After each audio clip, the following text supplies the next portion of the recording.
Miguel Espinosa, de Caravaca, Murcia, es el típico espécimen, casi a extinguir ya, por desgracia, de intelectual provinciano.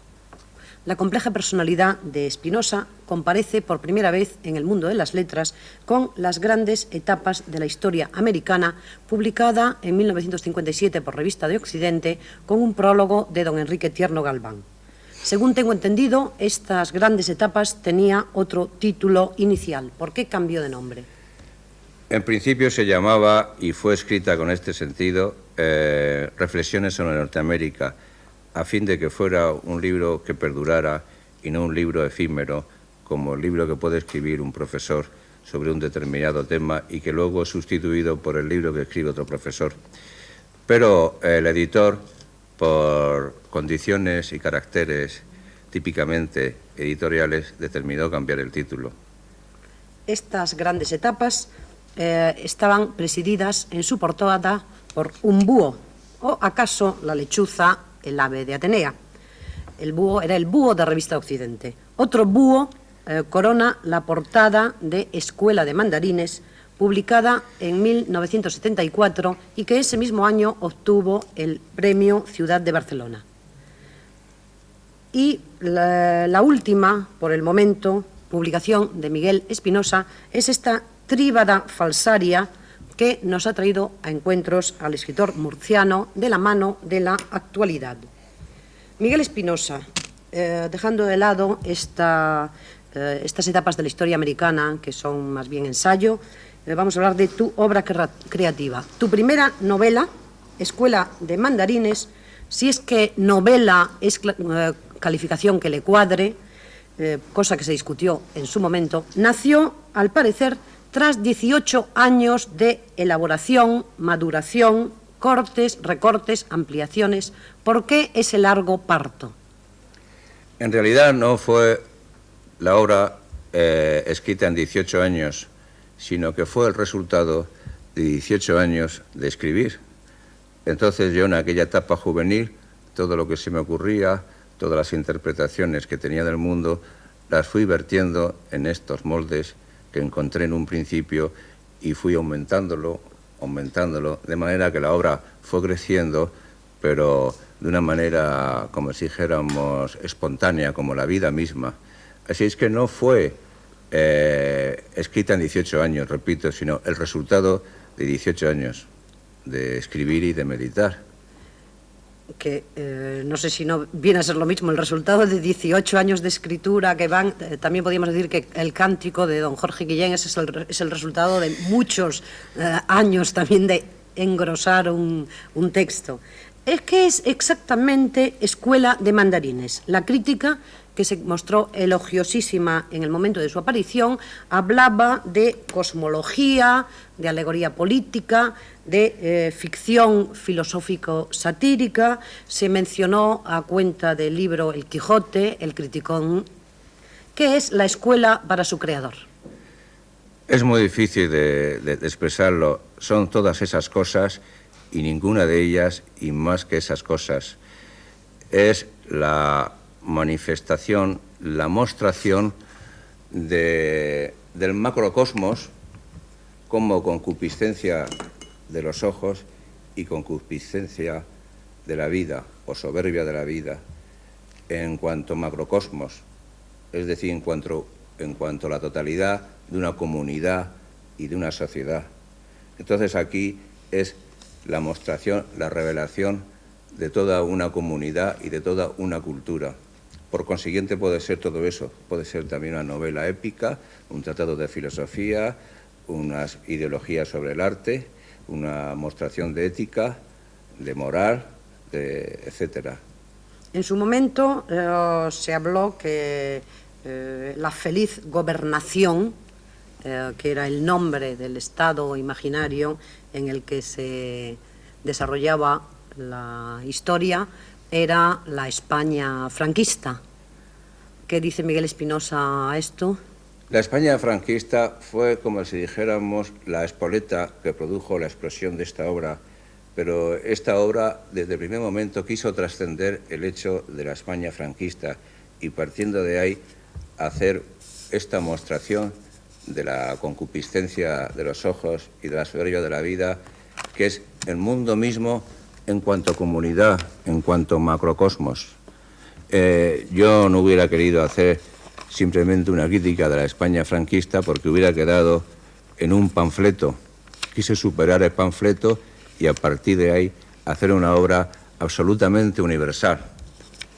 Por lo menos esa fue mi intención. En una crítica que de Juan Ramón Masoliver en La Vanguardia, que estoy intentando encontrar ahora, se hablaba precisamente de esta condición del libro de superar lo que era precisamente el marco temporal de la España de la época. Se hablaba precisamente de esto. Ahora no la encuentro, la vamos a dejar de momento, pero se hablaba de esto, de que tu novela trascendía con mucho o pretendía trascender el marco histórico. Tú también a la obra la has llamado en algún momento utopía negativa. ¿Qué sentido tiene esto? Por cierto, esta expresión ha tenido mucho éxito y la he visto citada repetidas veces.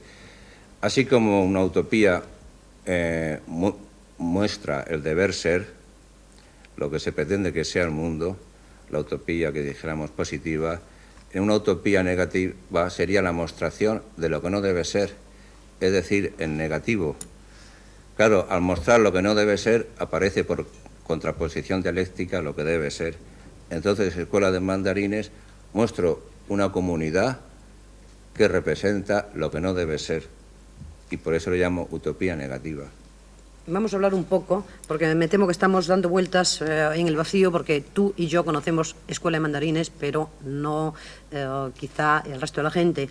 Escuela de Mandarines, ¿qué es dentro de su riqueza, de su complejidad, que lo mismo tiene poemas que una mini obra de teatro, que grandes digresiones, que también puede ser considerada una novela en clave en muchos aspectos porque recoge muchos personajes, digamos, de la vida misma.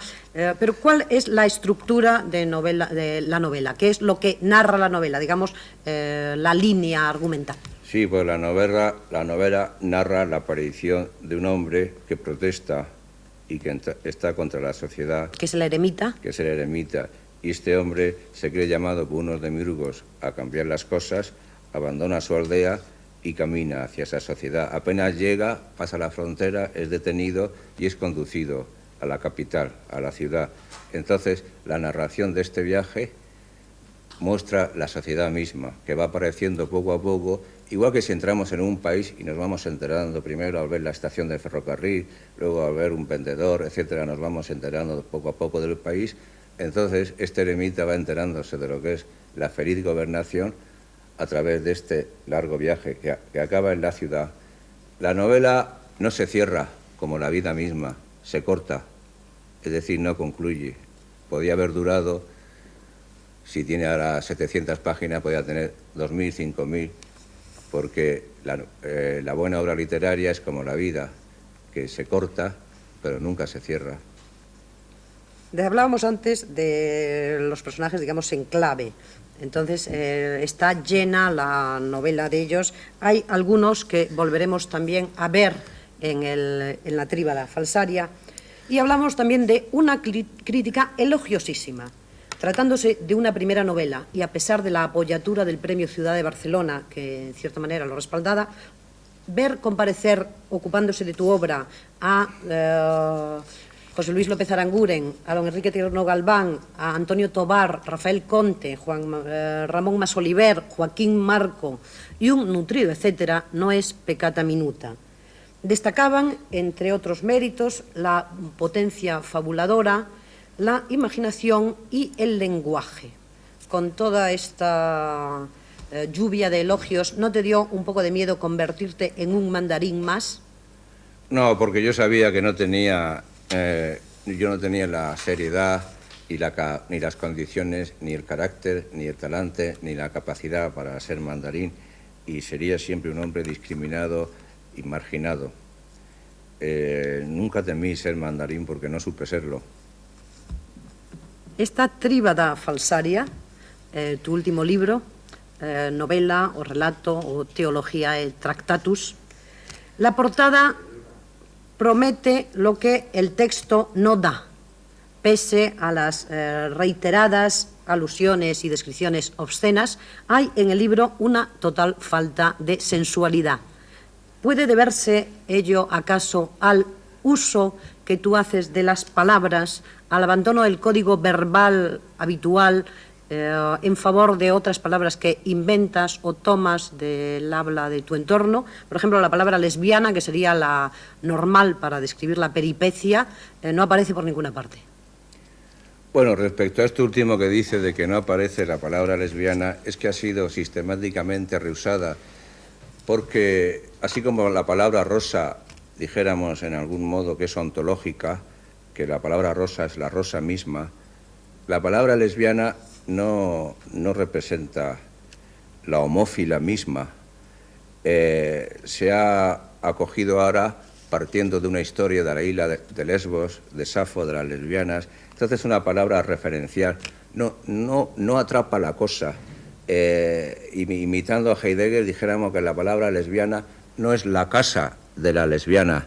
Entonces yo me he inventado otras palabras como garzona, homófila, etcétera, que creo que sí atrapa el ser que queremos describir.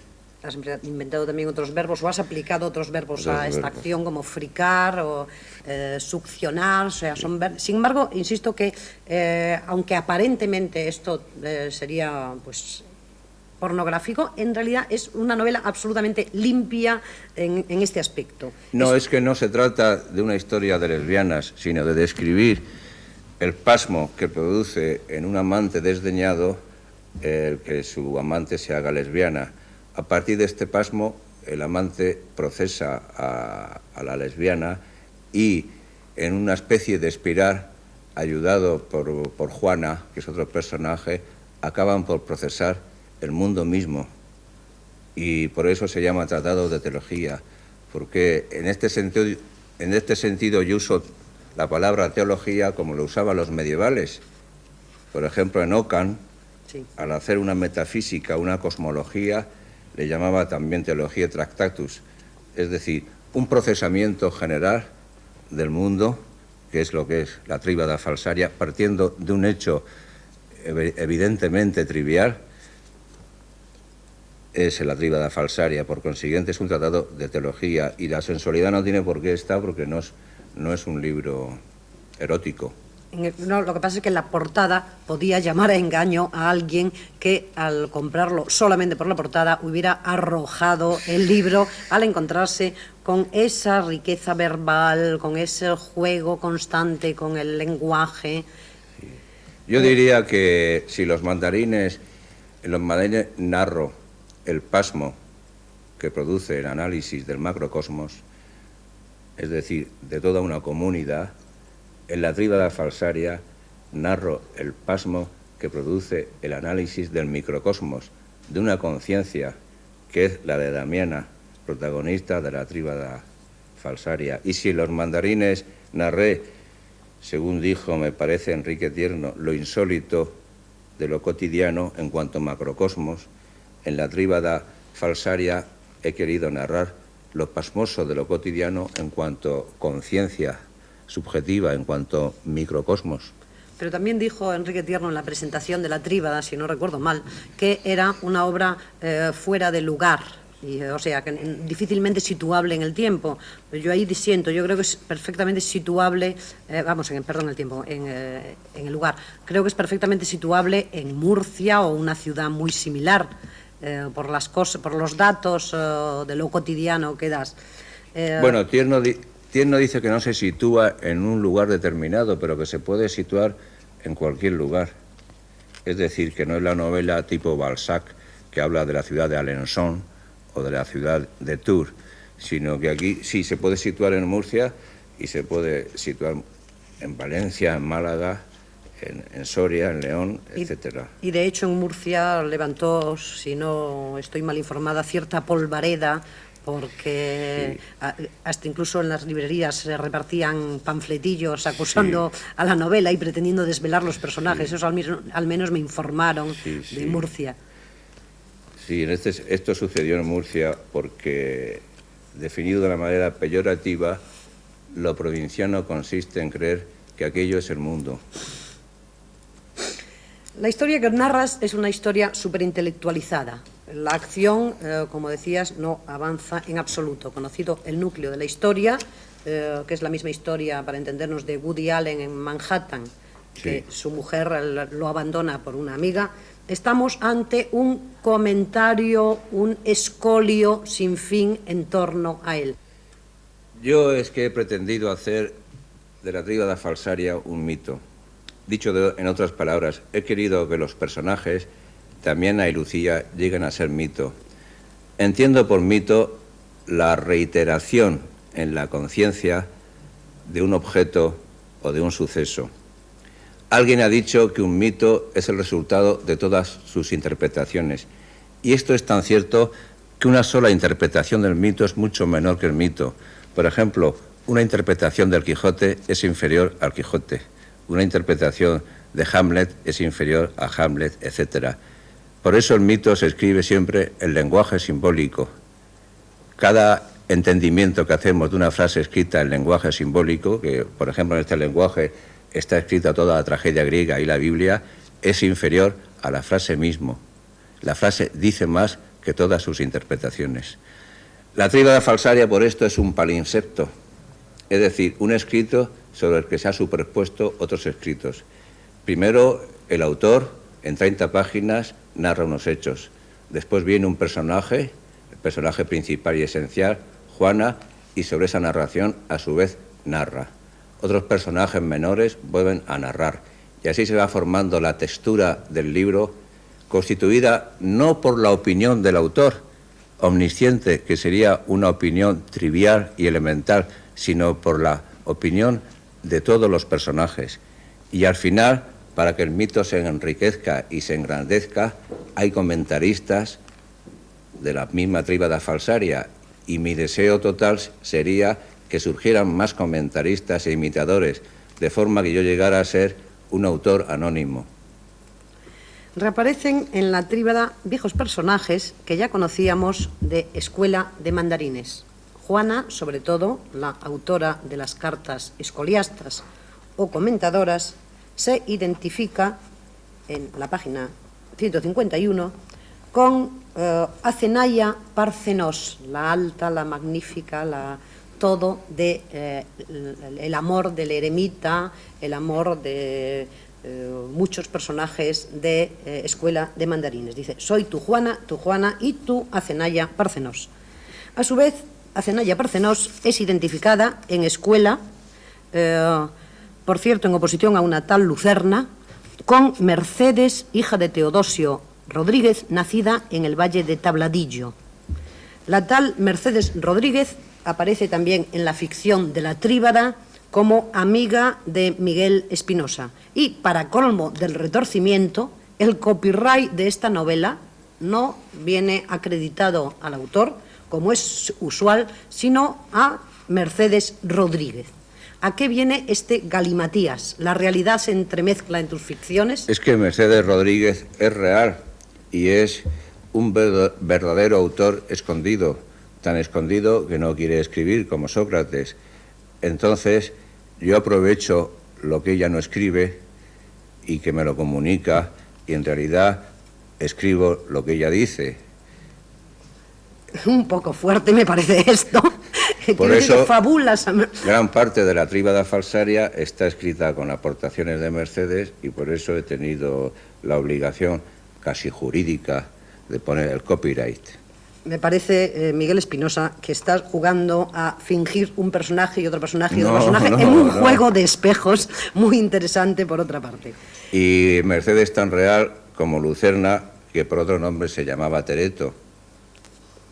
Don Enrique Tierno Galván dijo en la presentación de la tríada, entre otras muchas agudezas, aunque no se entienda, uno tiene conciencia de que estamos leyendo excelso castellano. Diciendo de no entenderse, que sí que se entiende, pero El interés verbal de tus textos a ratos me parece un poco fatigoso. O sea, estás constantemente inventando el lenguaje. Desprecias decir una cosa como la diría un contemporáneo, modificas los sistemas sintácticos usuales, elides abundantemente artículos y preposiciones. Por ejemplo, los regímenes verbales, hay determinados verbos que normalmente en castellano se construyen con en, transformarse en, convertirse en, transmutarse en, que tú prescindes de ese en sistemáticamente, introduces dialectalismos o te los inventas de nueva planta. Esto resulta un poco duro para un lector normal y acaso justifica ese, aunque no se entienda, del profesor Tierno. ¿Qué opinas tú del tema, de tu lenguaje? Sí, yo tiendo a escribir dando a la frase interés verbal. Llamo interés verbal a la frase acuñada, y el interés verbal consiste en que dentro de la frase haya una dialéctica sintáctica y semántica entre los elementos de la frase, de manera que si el libro se divide en partes, cada página sea arte, y si la página se divide en parte, cada párrafo sea arte, y si el párrafo se divide en partes, cada frase sea arte. El interés verbal es un misterio y se logra haciendo esta dialéctica de lo semántico y lo dialéctico. Las cosas más elementales pueden tener interés verbal. Por ejemplo, si yo digo Pili y Mili son casadas, el marido de Pili se llama Sánchez, el marido de Mili se llama Martínez. Esa frase ya tiene interés verbal porque aparece acuñada. Entonces yo quiero siempre acuñar la frase y transformar la acción en sustancia. Por eso tiendo a convertir los verbos intransitivos en transitivos y los complementos circunstanciales los convierto también en acusativos para que aparezca la estructura verbal como verdaderos adoquines, puestos unos a continuación de otros, como una verdadera arquitectura, y así pueda perdurar. En cuanto a la dificultad que puede ser para el lector, si leemos textos de, por ejemplo, de juzgados de justicia o cartas de la época de Cervantes, veremos que para el lector coetáneo a Cervantes también tendría dificultad la lectura del Quijote. Sí, eso es evidente, y es evidente que el pulimiento de la prosa da unas páginas verdaderamente artísticas. Ahora, lo que quizá yo decía es que a veces tanto arte acumulado puede resultar un poco fatigoso para un lector. Curiosamente, para un autor de tu complejidad, siempre has teorizado que el escritor debería novelar solamente lo cotidiano. Esto es, cualquiera que lea Escuela de Mandarines o incluso La Tríbada, bueno, piensa, bueno, estos son fabulaciones del señor Espinosa. Sin embargo, tú insistes que no, que tú no haces más que retratar lo que hay a tu alrededor, lo cotidiano. Sí. Es que lo pasmoso, lo terrible y la densidad de lo cotidiano es inacabable. Yo quiero decir esta frase sin escandalizar a nadie.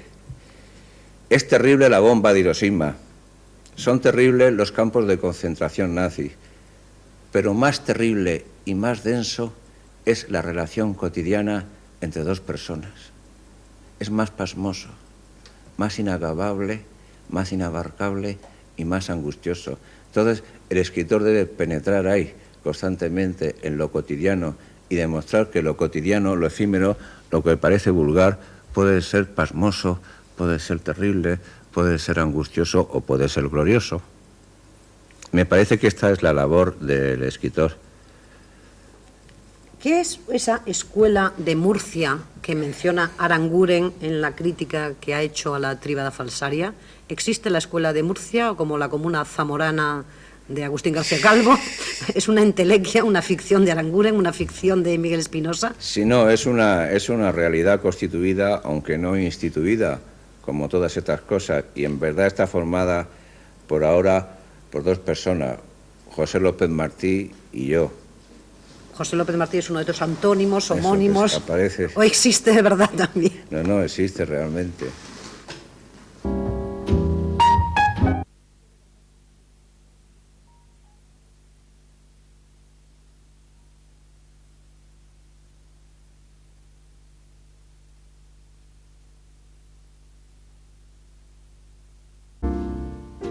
Miguel Espinosa, de Caravaca, Murcia, es el típico espécimen, casi a extinguir ya por desgracia, de intelectual provinciano. La compleja personalidad de Espinosa comparece por primera vez en el mundo de las letras con Las grandes etapas de la historia americana, publicada en 1957 por Revista de Occidente, con un prólogo de don Enrique Tierno Galván. Según tengo entendido, estas grandes etapas tenía otro título inicial. ¿Por qué cambió de nombre? En principio se llamaba, y fue escrita con este sentido, Reflexiones sobre Norteamérica, a fin de que fuera un libro que perdurara y no un libro efímero, como el libro que puede escribir un profesor sobre un determinado tema y que luego es sustituido por el libro que escribe otro profesor. Pero el editor, por condiciones y caracteres típicamente editoriales, determinó cambiar el título. Estas grandes etapas estaban presididas en su portada por un búho, o acaso la lechuza, el ave de Atenea. El búho era el búho de Revista Occidente. Otro búho corona la portada de Escuela de Mandarines, publicada en 1974 y que ese mismo año obtuvo el premio Ciudad de Barcelona. Y la última, por el momento, publicación de Miguel Espinosa es esta tríbada falsaria que nos ha traído a encuentros al escritor murciano de la mano de la actualidad. Miguel Espinosa, dejando de lado estas etapas de la historia americana, que son más bien ensayo, vamos a hablar de tu obra creativa. Tu primera novela, Escuela de Mandarines, si es que novela es calificación que le cuadre, cosa que se discutió en su momento, nació, al parecer, tras 18 años de elaboración, maduración, cortes, recortes, ampliaciones. ¿Por qué ese largo parto? En realidad no fue la obra escrita en 18 años, sino que fue el resultado de 18 años de escribir.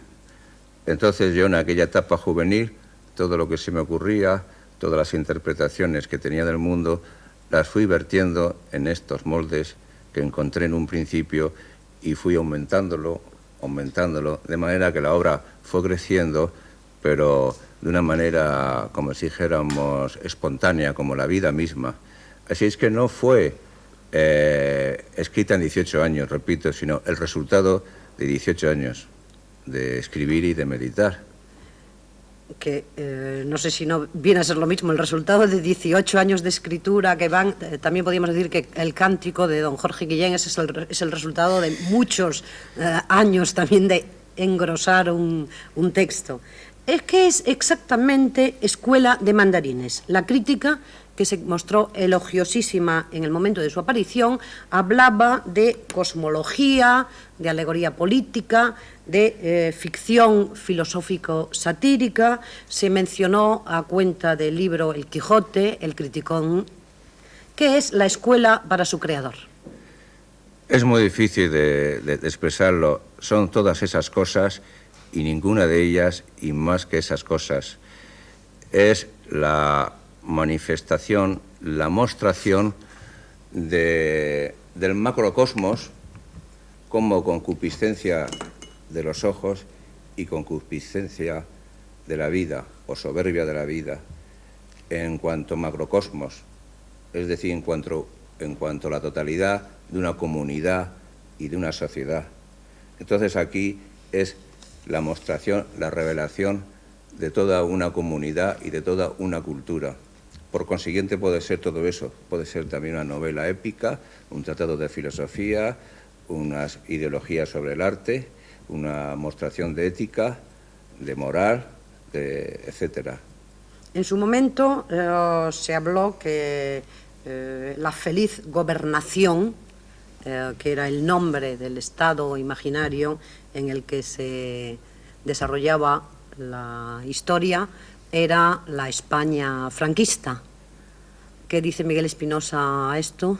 La España franquista fue, como si dijéramos, la espoleta que produjo la explosión de esta obra, pero esta obra desde el primer momento quiso trascender el hecho de la España franquista y partiendo de ahí hacer esta mostración de la concupiscencia de los ojos y de la soberbia de la vida, que es el mundo mismo en cuanto comunidad, en cuanto macrocosmos. Yo no hubiera querido hacer simplemente una crítica de la España franquista porque hubiera quedado en un panfleto. Quise superar el panfleto y a partir de ahí hacer una obra absolutamente universal. Por lo menos esa fue mi intención. En una crítica que de Juan Ramón Masoliver en La Vanguardia, que estoy intentando encontrar ahora, se hablaba precisamente de esta condición del libro de superar lo que era precisamente el marco temporal de la España de la época. Se hablaba precisamente de esto. Ahora no la encuentro, la vamos a dejar de momento, pero se hablaba de esto, de que tu novela trascendía con mucho o pretendía trascender el marco histórico. Tú también a la obra la has llamado en algún momento utopía negativa. ¿Qué sentido tiene esto? Por cierto, esta expresión ha tenido mucho éxito y la he visto citada repetidas veces. Así como una utopía muestra el deber ser, lo que se pretende que sea el mundo, la utopía que dijéramos positiva, en una utopía negativa sería la mostración de lo que no debe ser, es decir, en negativo. Claro, al mostrar lo que no debe ser, aparece por contraposición dialéctica lo que debe ser. Entonces, Escuela de Mandarines muestro una comunidad que representa lo que no debe ser, y por eso lo llamo utopía negativa.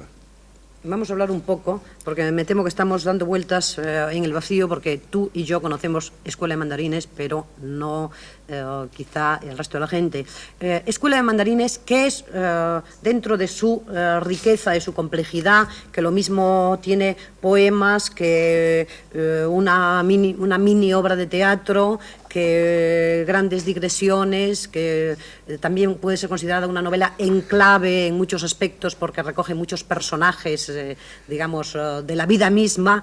Pero ¿cuál es la estructura de la novela? ¿Qué es lo que narra la novela, digamos, la línea argumental? Sí, pues la novela narra la aparición de un hombre que protesta y que está contra la sociedad. ¿Que es el eremita? Que es el eremita. Y este hombre se cree llamado por unos demiurgos a cambiar las cosas, abandona su aldea y camina hacia esa sociedad. Apenas llega, pasa la frontera, es detenido y es conducido a la capital, a la ciudad.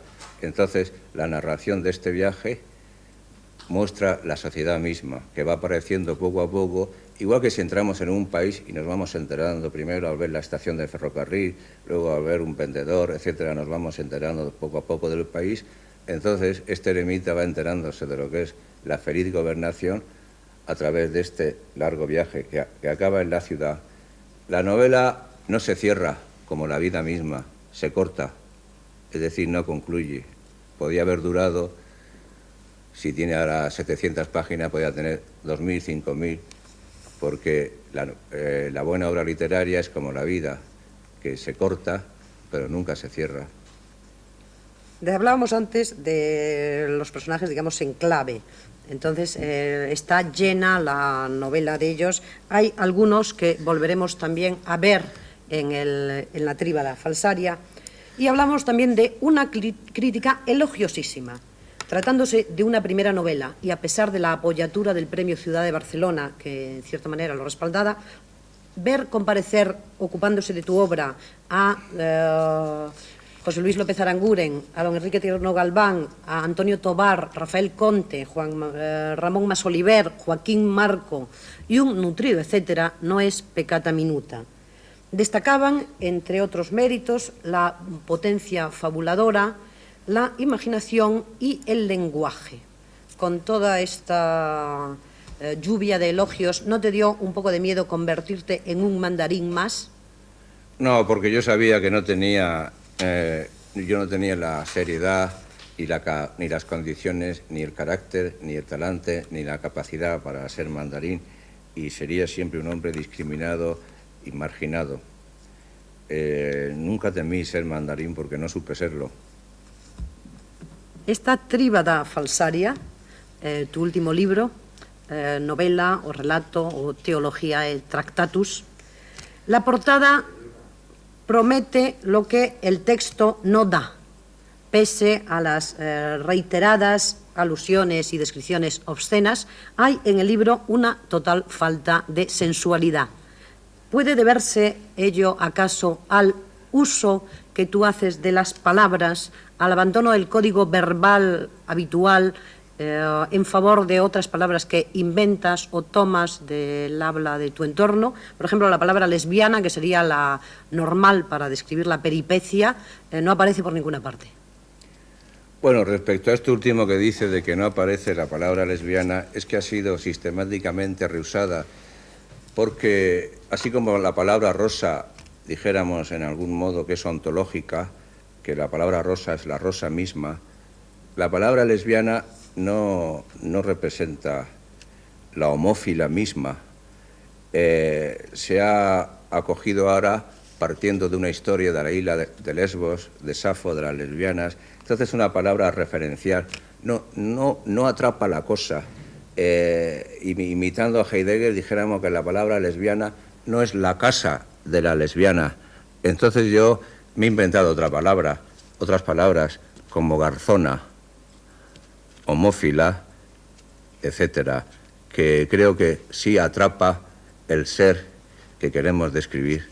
Has inventado también otros verbos o has aplicado otros verbos a esta acción, como fricar o succionar, o sea, son sin embargo, insisto que aunque aparentemente esto sería pues pornográfico, en realidad es una novela absolutamente limpia en este aspecto. No, es que no se trata de una historia de lesbianas, sino de describir el pasmo que produce en un amante desdeñado el que su amante se haga lesbiana. A partir de este pasmo, el amante procesa a la lesbiana y, en una especie de espiral, ayudado por Juana, que es otro personaje, acaban por procesar el mundo mismo. Y por eso se llama tratado de teología, porque en este sentido yo uso la palabra teología como lo usaban los medievales. Por ejemplo, en Ockham, sí, al hacer una metafísica, una cosmología, le llamaba también teología tractatus, es decir, un procesamiento general del mundo, que es lo que es la tríbada falsaria, partiendo de un hecho evidentemente trivial, es la tríbada falsaria. Por consiguiente, es un tratado de teología, y la sensualidad no tiene por qué estar, porque no es un libro erótico. No, lo que pasa es que la portada podía llamar a engaño a alguien que al comprarlo solamente por la portada hubiera arrojado el libro al encontrarse con esa riqueza verbal, con ese juego constante con el lenguaje.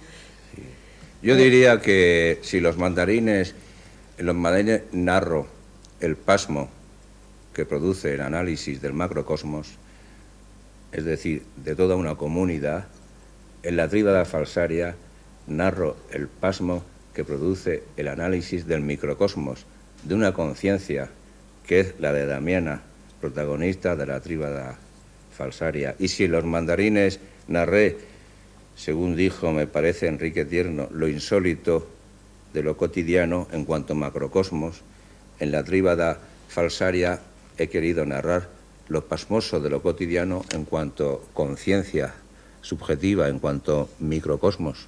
Pero también dijo Enrique Tierno en la presentación de la tríbada, si no recuerdo mal, que era una obra fuera de lugar, o sea, que difícilmente situable en el tiempo. Yo ahí disiento, yo creo que es perfectamente situable, en el tiempo, en el lugar. Creo que es perfectamente situable en Murcia o una ciudad muy similar, por las cosas, por los datos de lo cotidiano que das. Bueno, Tierno dice que no se sitúa en un lugar determinado, pero que se puede situar en cualquier lugar. Es decir, que no es la novela tipo Balzac, que habla de la ciudad de Alençon o de la ciudad de Tours, sino que aquí sí se puede situar en Murcia y se puede situar en Valencia, en Málaga, en Soria, en León, etcétera. Y de hecho en Murcia levantó, si no estoy mal informada, cierta polvareda porque hasta incluso en las librerías se repartían panfletillos acusando a la novela y pretendiendo desvelar los personajes. Eso al menos me informaron de Murcia. Sí, esto sucedió en Murcia porque, definido de una manera peyorativa, lo provinciano consiste en creer que aquello es el mundo. La historia que narras es una historia superintelectualizada. La acción, como decías, no avanza en absoluto. Conocido el núcleo de la historia, que es la misma historia, para entendernos, de Woody Allen en Manhattan, que su mujer lo abandona por una amiga, estamos ante un comentario, un escolio sin fin en torno a él. Yo es que he pretendido hacer de la tríada falsaria un mito. Dicho en otras palabras, he querido que los personajes, también y Lucía, lleguen a ser mito. Entiendo por mito la reiteración en la conciencia de un objeto o de un suceso. Alguien ha dicho que un mito es el resultado de todas sus interpretaciones. Y esto es tan cierto que una sola interpretación del mito es mucho menor que el mito. Por ejemplo, una interpretación del Quijote es inferior al Quijote. Una interpretación de Hamlet es inferior a Hamlet, etc. Por eso el mito se escribe siempre en lenguaje simbólico. Cada entendimiento que hacemos de una frase escrita en lenguaje simbólico, que por ejemplo en este lenguaje está escrita toda la tragedia griega y la Biblia, es inferior a la frase mismo. La frase dice más que todas sus interpretaciones. La tríada falsaria por esto es un palimpsesto, es decir, un escrito sobre el que se ha superpuesto otros escritos. Primero, el autor, en 30 páginas, narra unos hechos. Después viene un personaje, el personaje principal y esencial, Juana, y sobre esa narración, a su vez, narra. Otros personajes menores vuelven a narrar. Y así se va formando la textura del libro, constituida no por la opinión del autor, omnisciente, que sería una opinión trivial y elemental, sino por la opinión de todos los personajes. Y al final, para que el mito se enriquezca y se engrandezca, hay comentaristas de la misma tríada falsaria, y mi deseo total sería que surgieran más comentaristas e imitadores, de forma que yo llegara a ser un autor anónimo. Reaparecen en la tríada viejos personajes que ya conocíamos de Escuela de Mandarines. Juana, sobre todo, la autora de las cartas escoliastas o comentadoras, se identifica en la página 151 con Acenaya Parcenos, la alta, la magnífica, todo de el amor del eremita, el amor de muchos personajes de Escuela de Mandarines. Dice, soy tu Juana y tu Acenaya Parcenos. A su vez, Acenaya Parcenos es identificada en Escuela, por cierto, en oposición a una tal Lucerna, con Mercedes, hija de Teodosio Rodríguez, nacida en el Valle de Tabladillo. La tal Mercedes Rodríguez aparece también en la ficción de la tríada como amiga de Miguel Espinosa. Y, para colmo del retorcimiento, el copyright de esta novela no viene acreditado al autor, como es usual, sino a Mercedes Rodríguez. ¿A qué viene este galimatías? ¿La realidad se entremezcla en tus ficciones? Es que Mercedes Rodríguez es real y es un verdadero autor escondido, tan escondido que no quiere escribir como Sócrates. Entonces, yo aprovecho lo que ella no escribe y que me lo comunica, y en realidad escribo lo que ella dice. Un poco fuerte me parece esto. Por eso, fabulas. Gran parte de la tríada falsaria está escrita con aportaciones de Mercedes, y por eso he tenido la obligación casi jurídica de poner el copyright. Me parece, Miguel Espinosa, que estás jugando a fingir un personaje y otro personaje y otro personaje en un juego de espejos muy interesante, por otra parte. Y Mercedes tan real como Lucerna, que por otro nombre se llamaba Tereto. Don Enrique Tierno Galván dijo en la presentación de la tríada, entre otras muchas agudezas, aunque no se entienda, uno tiene conciencia de que estamos leyendo excelso castellano. Diciendo de no entenderse, que sí que se entiende, pero El interés verbal de tus textos a ratos me parece un poco fatigoso. O sea, estás constantemente inventando el lenguaje. Desprecias decir una cosa como la diría un contemporáneo, modificas los sistemas sintácticos usuales, elides abundantemente artículos y preposiciones. Por ejemplo, los regímenes verbales, hay determinados verbos que normalmente en castellano se construyen con en, transformarse en, convertirse en, transmutarse en, que tú prescindes de ese en sistemáticamente, introduces dialectalismos o te los inventas de nueva planta. Esto resulta un poco duro para un lector normal y acaso justifica ese, aunque no se entienda, del profesor Tierno. ¿Qué opinas tú del tema, de tu lenguaje? Sí, yo tiendo a escribir dando a la frase interés verbal. Llamo interés verbal a la frase acuñada, y el interés verbal consiste en que dentro de la frase haya una dialéctica sintáctica y semántica entre los elementos de la frase, de manera que si el libro se divide en partes, cada página sea arte, y si la página se divide en parte, cada párrafo sea arte, y si el párrafo se divide en partes, cada frase sea arte. El interés verbal es un misterio y se logra haciendo esta dialéctica de lo semántico y lo dialéctico. Las cosas más elementales pueden tener interés verbal. Por ejemplo, si yo digo Pili y Mili son casadas, el marido de Pili se llama Sánchez, el marido de Mili se llama Martínez. Esa frase ya tiene interés verbal porque aparece acuñada. Entonces yo quiero siempre acuñar la frase y transformar la acción en sustancia. Por eso tiendo a convertir los verbos intransitivos en transitivos y los complementos circunstanciales los convierto también en acusativos para que aparezca la estructura verbal como verdaderos adoquines, puestos unos a continuación de otros, como una verdadera arquitectura, y así pueda perdurar. En cuanto a la dificultad que puede ser para el lector, si leemos textos de, por ejemplo, de juzgados de justicia o cartas de la época de Cervantes, veremos que para el lector coetáneo a Cervantes también tendría dificultad la lectura del Quijote. Sí, eso es evidente, y es evidente que el pulimiento de la prosa da unas páginas verdaderamente artísticas. Ahora, lo que quizá yo decía es que a veces tanto arte acumulado puede resultar un poco fatigoso para un lector. Curiosamente, para un autor de tu complejidad, siempre has teorizado que el escritor debería novelar solamente lo cotidiano. Esto es, cualquiera que lea Escuela de Mandarines o incluso La Tríada, piensa, estos son fabulaciones del señor Espinosa. Sin embargo, tú insistes que tú no haces más que retratar lo que hay a tu alrededor, lo cotidiano. Sí. Es que lo pasmoso, lo terrible y la densidad de lo cotidiano es inacabable. Yo quiero decir esta frase sin escandalizar a nadie. Es terrible la bomba de Hiroshima, son terribles los campos de concentración nazi, pero más terrible y más denso es la relación cotidiana entre dos personas.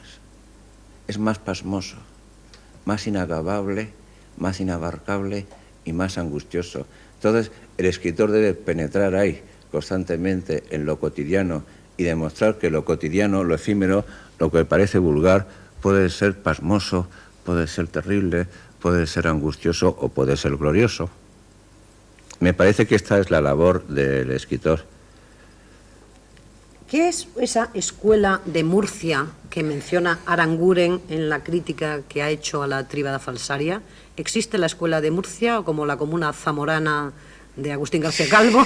¿Es una entelequia, una ficción de Aranguren, una ficción de Miguel Espinosa? Sí, no, es una realidad constituida, aunque no instituida, como todas estas cosas, y en verdad está formada por ahora por dos personas, José López Martí y yo. José López Martí es uno de estos antónimos, homónimos, aparece. ¿O existe de verdad también? No, existe realmente.